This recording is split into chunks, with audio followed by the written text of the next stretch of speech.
Tricolores de toda a terra, está no ar o seu Resenha Express, a sua resenha de todos os dias. Eu sou o Quintela e você está no canal Resenha Tricolor 1902, o canal que não quer ser a sua voz, mas que quer dar voz a você, torcedor tricolor. Fica aí, só está começando o Resenha Express.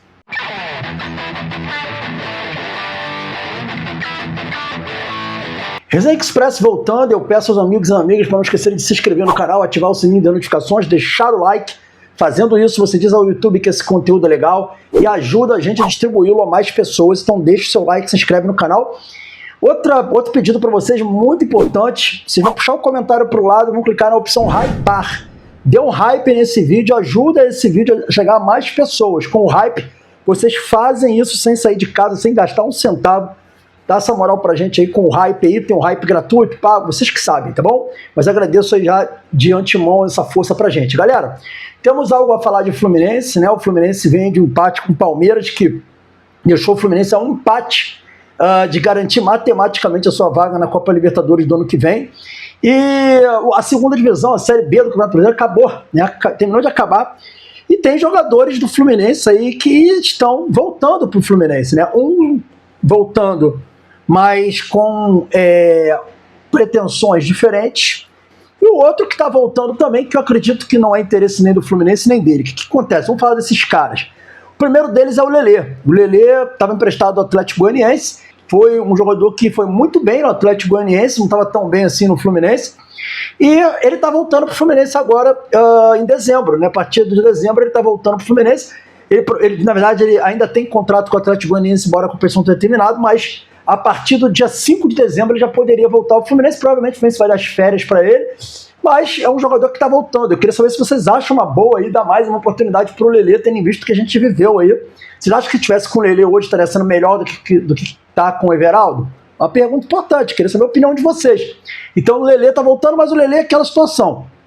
É uma incógnita, o jogador quer jogar, sabe que no Fluminense é muito difícil ele jogar, foi até por isso que ele forçou para sair, pediu para sair, e agora está voltando ao Fluminense. Um outro jogador que também está voltando ao Fluminense agora no final do ano é o Kaique Almeida. Só que o Kaique Almeida, o jogo mudou. Por que o jogo mudou? Porque o Remo subiu para a Série A do Campeonato Brasileiro, o Kaique era titular no Remo. Há interesse, tá? Essa é uma informação que eu trago para vocês aqui, há o interesse dos representantes e do jogador continuar no Remo para a Série A do ano que vem. Para a Série A do ano que vem. O Kaique tem o interesse de continuar no Remo. E aí, por que ele tem o interesse de continuar no Remo? Porque, como todo mundo sabe, o Fluminense é muito complicado, né, de dar oportunidade para garotos da base.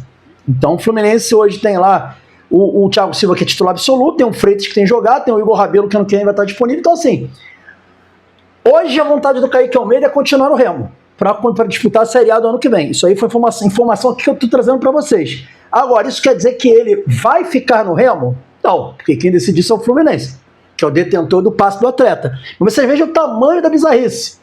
Um jogador revelado por Xerém, que era um prodígio de Xerém, hoje prefere jogar no Remo do que vir para o Fluminense. Isso é uma informação do canal para vocês. E eu volto a falar, isso só está acontecendo porque o Fluminense não aproveita jogadores da base como deveria. Tem uma transição ruim. Então a situação hoje do Kaique Almeida é essa, mas a gente vai ter que esperar vir o fim do ano, período de férias, para ver o que vai acontecer. Se ele realmente vai voltar para o Remo, ou se ele vai ficar no Remo, ou se ele vai voltar para o Fluminense, né? Mas é isso aí, Kaique Almeida está em alta. Galera, mais uma aqui agora, uma situação que está insuportável para o jogador e que está em ebulição nas redes sociais. O caso Everaldo. Everaldo, cara, de sábado para domingo foi um rebuliço na rede social. Não havia uma página de Instagram, não havia um canal de YouTube, não havia um site, nada que não se falasse no péssimo rendimento do Everaldo e com críticas pesadas a essa contratação. Depois do jogo do Fluminense contra o Palmeiras no último sábado, a torcida do Fluminense ficou muito indignada, né, e manifestou essa indignação aqui no pós-jogo do canal mesmo, quanto à situação do Everaldo.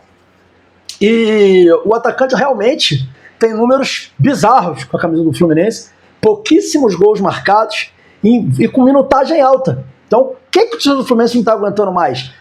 Discurso de que, tipo, ele ajuda taticamente, ele luta muito, isso e aquilo, mas não faz gol. Então, a pressão sobre o Zubeldia para tirar o Everaldo, e quando se fala em tirar o Everaldo, muitas vezes Nem fala em colocar o John Kennedy. A galera tá falando de tirar o Everaldo e botar um esquema com falso 9, o Serna de falso 9, jogar com 2 atacantes, mas a galera não suporta mais ver o Everaldo em campo. É um problema para o Zubeldia administrar, é um problema para o clube administrar, mas está ficando insuportável a situação do Everaldo no Fluminense. E jogo no Maracanã, com certeza ele vai ser vaiado. Quando aparecer nome no telão, com certeza ele vai ser vaiado, porque tá clara, muito clara, o clima, tá claro, o clima insuportável que está a permanência do Everaldo no Fluminense, e é algo complicado para o Zubeldia administrar, mas ele vai ter que administrar isso aí, tá? É uma pena também que o John Kennedy, nas vezes que entrou até bem, mas depois caiu de rendimento, mas eu acho que deveria insistir mais com o John Kennedy, porque se o Everaldo tem tanta minutagem, por que não dá minutagem para o John Kennedy também? Deixa o John Kennedy jogando, se ele for mal, mas mantém ele, vai jogando, porque dele a gente sabe que pode sair algo, agora do Everaldo a gente sabe que não sai nada. Então, essa é uma questão importante aí que tem sido muito debatida nas mídias do Fluminense. E para fechar o Resenha Expresso de hoje, galera, ontem eu tive uma informação bem legal, vinda de uma pessoa que é uma fonte, que trouxe para mim que o Zubeldia ele tá surpreendendo a todos dentro do Fluminense. Ele não está surpreendendo só a diretoria, não. A diretoria ele está entregando ao Fluminense muito mais do que aquilo que se esperava. Essa vaga na Libertadores do Fluminense que está próximo de acontecer é algo muito maior do que se esperava do Zubeldia. Mas o clima que ele criou interno a favor dele, não só com a diretoria, mas com um grupo de jogadores, é notório. Tá? Segundo informações que eu tive, os jogadores estão muito satisfeitos com os trabalhos do Zubeldia, sentiram uma diferença muito grande do Zubeldia para o Renato, e o técnico vem tendo respaldo de todos os jogadores, inclusive aqueles que não jogam, mas que entendem e admiram o trabalho dele. Ou seja, ele está com um grupo fechado na mão, fazendo um trabalho que está sendo surpreendente a todos. Todos estão gostando do trabalho. Titulares, reservas, dirigentes estão encantados com o trabalho do Zubeldia. E já é compreendida a contratação do Zubeldia como um grande acerto das pessoas que gerem o Fluminense. Mas é aquela história, né? Deram um tiro no escuro e acabaram acertando sem querer o tiro no escuro que deram, porque na verdade não houve um planejamento para a contratação do Zubeldia, mas de fato o Zubeldia tem trazido um clima muito agradável interno dentro do Fluminense, com jogadores, comissão técnica, funcionários. É um cara muito fora da caixinha e visto como um cara muito agregador também. Então o Zubeldia está conseguindo aliar o bom trabalho tático, o bom trabalho técnico e também uma boa ambiência. Então isso aí é muito importante, principalmente considerando que a gente tem agora a Copa do Brasil, competições que esses caras vão ter que jogar também por ele. Então isso é muito importante, a informação que a gente queria trazer para vocês aqui. Galera, esse foi o Resenha Express. Saudações tricolores, fiquem com Deus. Hoje tem bate-papo tricolor às 21 horas. Eu aguardo vocês aqui, valeu.